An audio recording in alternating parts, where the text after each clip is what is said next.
Hey, how's it going guys? Welcome to our review of SpongeBob SquarePants Battle for Bikini Bottom Rehydrated, available for PC, PS4, Xbox One, and Nintendo Switch. We'll tell you everything you need to know before you play, but before I do, make sure to hit subscribe and the notification bell for reviews, interviews, features, and more. You're not gonna wanna miss it.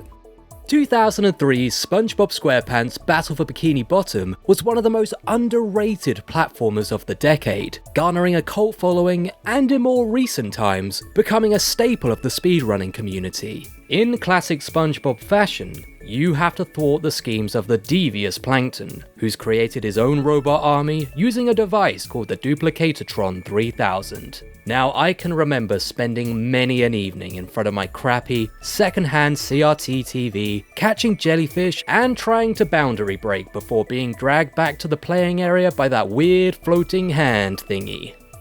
That's why I was so excited to pick up Rehydrated and get reacquainted with the residents of Bikini Bottom. But after 17 long years, is nautical nonsense still something you wish? And is SpongeBob SquarePants Battle for Bikini Bottom Rehydrated any good? Watch on to find out.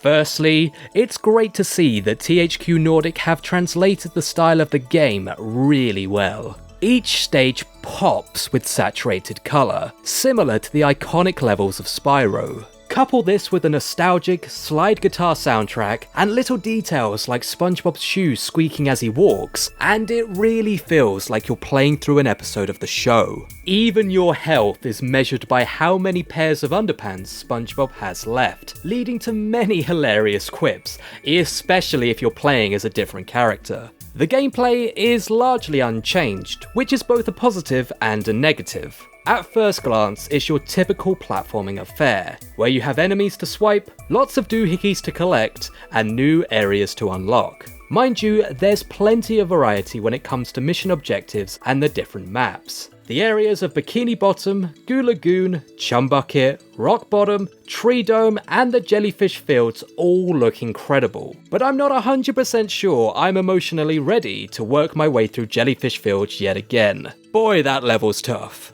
Now this is all really cool, but it's worth remembering that it's still technically a kids game, so aside from a few Jellyfish Fields shaped difficulty spikes, don't expect much in the way of challenge. I don't really know what I was expecting, given that most of the people who played it the first time around are adults now, but it's definitely a great title to break out if you're looking to introduce the next generation of players to the world of video games. However, the real appeal of this game is the SpongeBob IP, specifically the world and the beloved cast of characters who inhabit it. You'll spend most of the game playing as everyone's favourite porous fry cook, but you'll occasionally take the reins of Patrick and Sandy too, each having their own unique abilities that are necessary for completing certain puzzles.